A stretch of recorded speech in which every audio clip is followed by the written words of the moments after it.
Во денешниот дневник на ТВМ ќе гледате: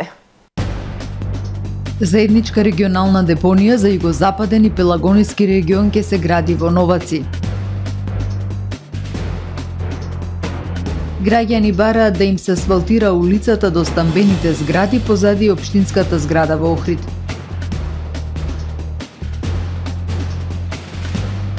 Јавните комунални претпријатија бараат да се снабдуваат со струја по повластена тарифа.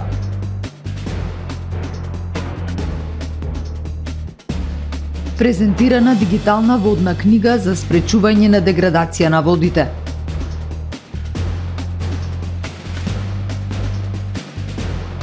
Македонските таеквондисти ќе настапат на Европското првенство. Ова се само кратките најави. Со содржините на дневникот започнуваме по временската прогноза. Останете со нас.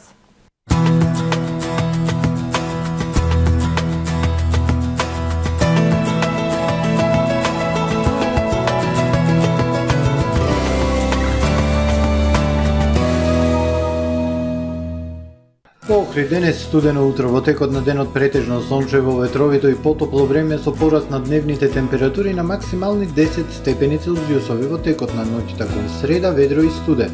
Утре надречиси цела Европа времето сончево и топло со дневни температури над повеќегодишниот просек од годината, и во северна, централна и источна Европа од 5 до 8 степени температури над повеќегодишниот просек, на Пиренејскиот полуостров и на крајниот југоисток од Европа. Нестабилно со услови за врнежи од дожд и ниски температури. На Балканскиот полуостров во среда времето претежно сончево со локална облачност, ветровито и топло, максималните дневни температури во интервал од 10 до 19 степени. Утре во Македонија студено, но малку потопло утро со пораст на утринските температури. Во текот на денот претежно сончево, ветровито и потопло со дополнителен пораст и на дневните температури, минималната од -6 до 2, дневната од 9 до 18 степени Целзиусови. Во Охрид во среда свежо утро, температурата -1, а во текот на денот сончево и потопло време со доумерен североисточен ветар, максималната 12 степени Целзиусови. Во четврток, петок свежи утра со температура од -3, односно 0 степени, во текот на денот потопло и сончево време со температури до 14, односно 15 степени. Во сабота во Охрид сончево време, минималната температура 2, дневната 14 степени Целзиусови.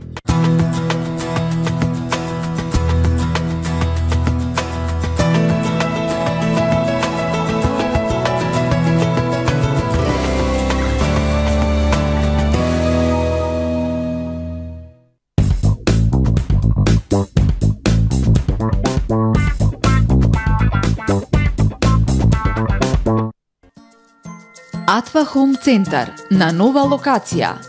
Во новиот продажен простор уште поуспешно ја остваруваме нашата мисија на едно место да обезбедиме широка понуда на производи кои ќе го подобрат и разубават вашето секојдневие.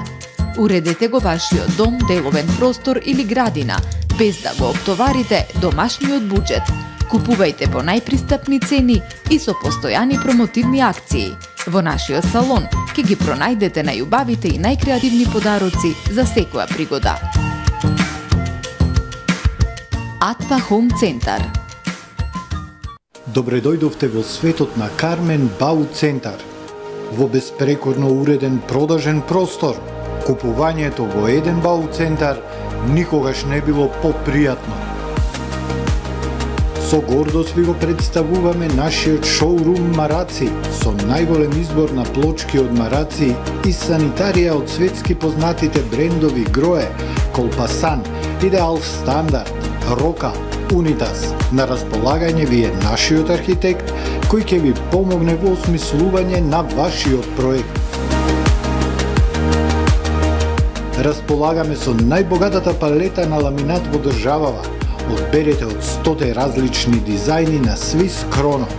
Покрај стандардниот избор на фасадните системи Knauf и Бекамент, ви нудиме богат избор на професионален алат на реномираните производители Bosch и Divol. Кармен Бау Центар на улица Железничка.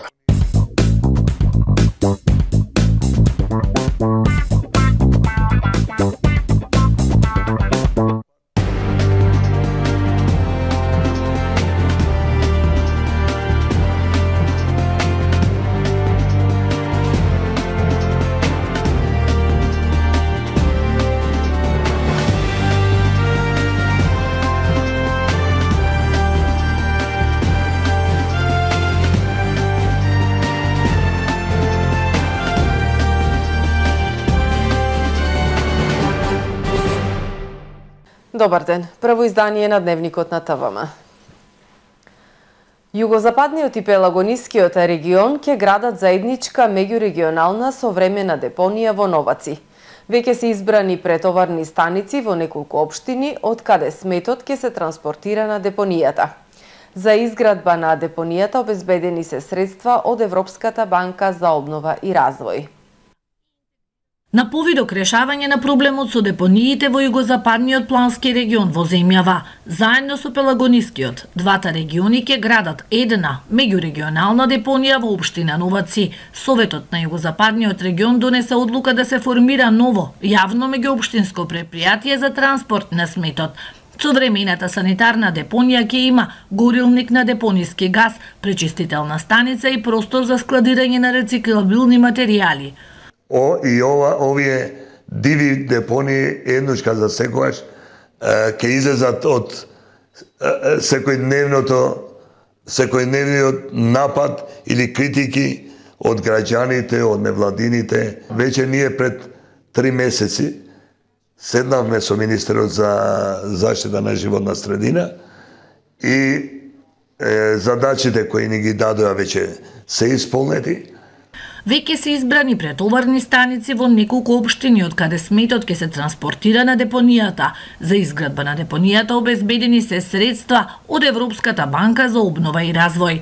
Земени средства од ЕБРД доделени на Министерството за животна средина и ова е веќе убрзана постапка за што побрзо да се реши еднушка за секогаш овај навистина грд проблем. Со години југозападниот регион не успеа да избере локација за изградба на депонија и интегриран систем за управување со отпадот. Со меѓурегионалната депонија во иднина ќе се затворат Охридската и Струшката депонија, како и сите останати диви локации кои предизвикуваат загадување на животната средина, што е една од клучните препораки на УНЕСКО. Граѓани газат по кал и прашина на улица во центарот на градот. Реагираат на неасфалтиран крак на улицата Димитар Влахов. На локацијата се изградени неколку стамбени згради кои немаат уреден пристапен пат. Секторот за комунални дејности како изговор за лошата инфраструктура ги посочува нерешените имотно-правни односи помеѓу сопствениците на парцелите. Охриѓани доаѓаат во своите домови по уличка покриена со кал, газат кал и прашина во строгиот центар на градот на крак на улицата Димитар Влахов. Револтираните граѓани секојдневно се соочуваат со проблеми на нивната улица, која се наоѓа позади зградата на општина Охрид. Преку редакцијата на ТВМ во рубриката Ти си твојот град упатија прашање до надлежните дали најголемиот туристички бисер во земјава заслужува таков центар во градот. Во нивниот коментар стои: на само 300 метри од општинската зграда се наоѓа така наречената улица, која никој од властите изминатите години не чувствува потреба да ја асфалтира. Изминативе години на така наречената улица се изградени згради чии станари секојдневно дома си одат по чакал и кал. Ова улица е и паркинг за кој ќе стигне да си паркира бесплатно, место на кое секој може да си стави 2-3 дрвца и синџир за да се обезбеди паркинг. Отпадоци на сите страни, со еден збор нешто што Охрид не смее да си го дозволи. Сликата на оваа улица станува уште полоша кога ќе заврне дожд, се жалат граѓаните за лошата инфраструктура во рубриката Ти си твојот град. Од секторот за комунални дејности при локалната самоуправа за лошата инфраструктура на улицата, како изговор ги посочуваат нерешените имотно-правни односи помеѓу сопствениците на повеќе парцели. Нерешените односи кои не биле проблем за издавање одобрение за градби на стамбените згради за домување, сега се проблем за асфалтирање и уредување на пристапниот пат до изградените објекти. Се асфалтира велосипедска патека на туристичка.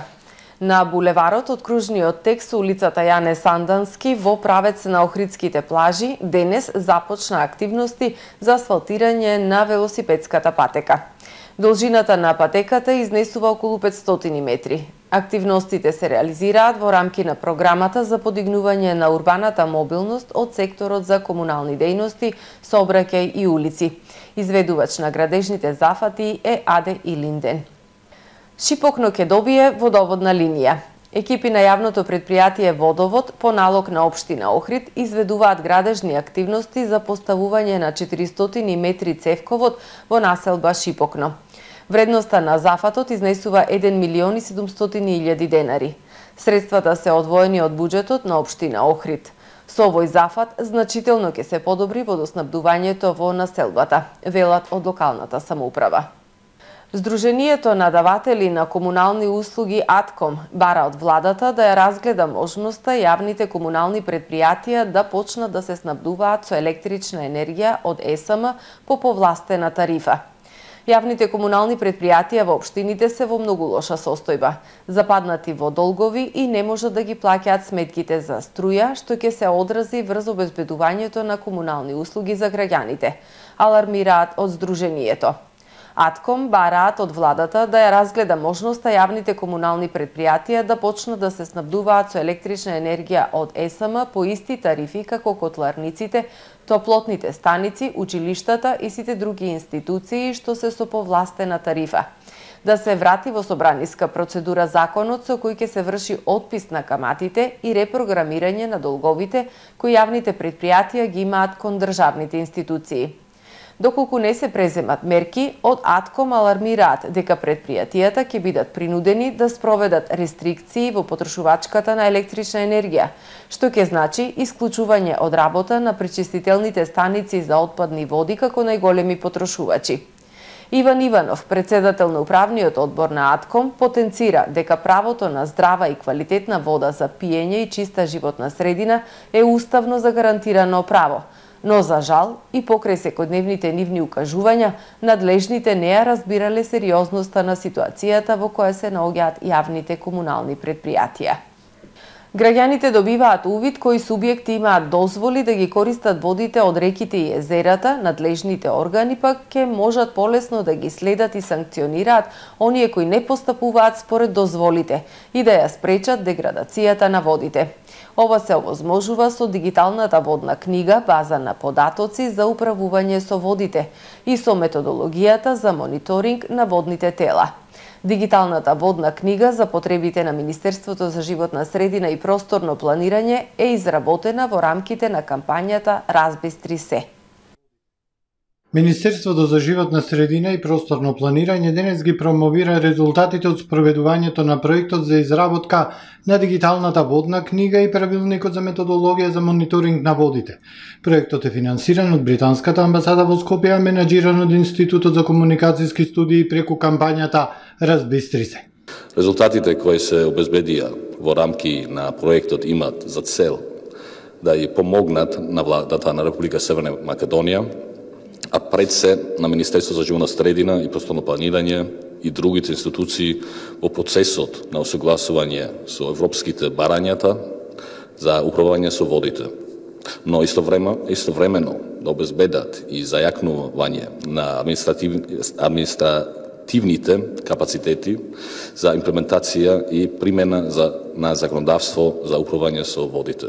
Со обезбедувањето на јавните податоци за управување со водите и со новата легислатива во делот на мониторинг на водите, Министерството за животна средина и просторно планирање ќе им обезбеди на граѓаните поголема видливост на состојбата на водните ресурси во земјава, кажа министерот Нуредини.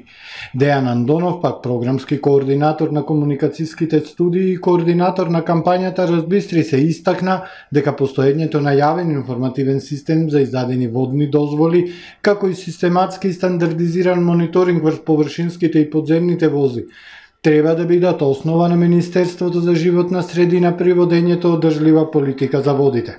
Евиденцијата на водните дозволи и податоците од постојан мониторинг треба да помогнат да се утврдат притисоците врз водните тела, да се утврди потеклото на загадувањето и да се проектираат соодветни управни мерки во однос на квалитетот на водите.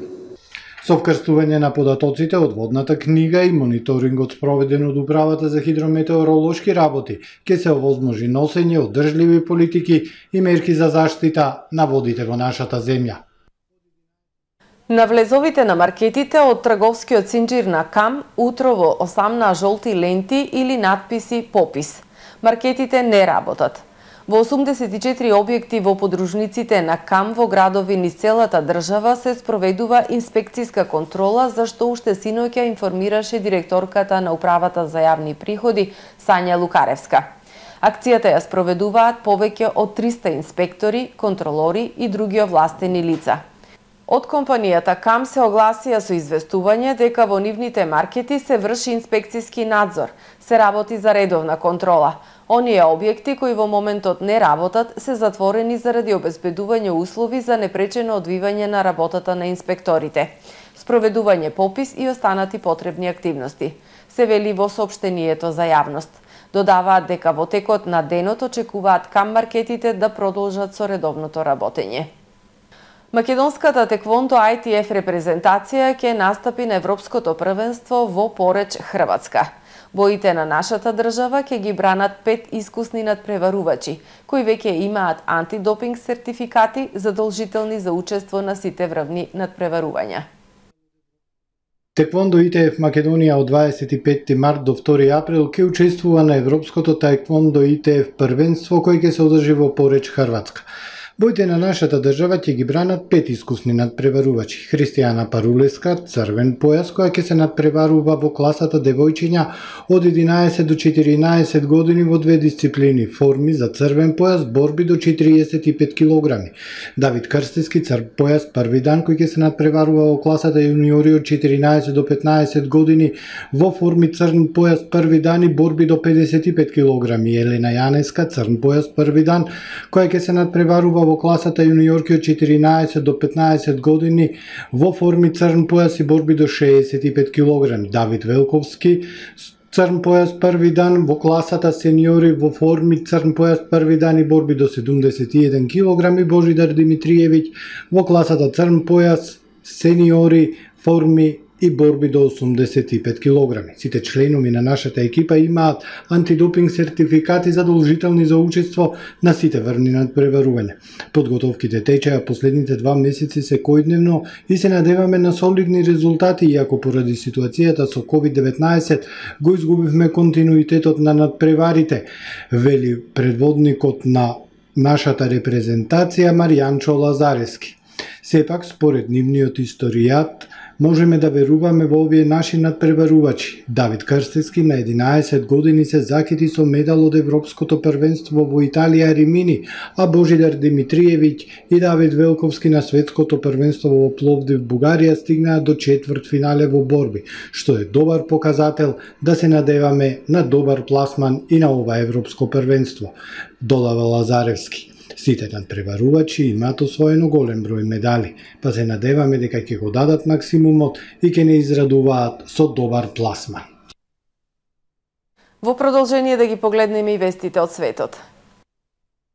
Украинскиот председател Володомир Зеленски во интервју за украинскиот медиум Суспил не зборуваше за продолжување на преговорите меѓу Русија и Украина и рече дека резултатите од разговорите ќе треба да бидат потврдени преку референдум. Во контекст на евентуалниот влез на Украина во НАТО, Зеленски кажа дека има нејасноти внатре во НАТО кога станува збор за нивниот влез во алијансата. Треба да најдеме формат во кој ќе го разбереме сето ова, рече Зеленски.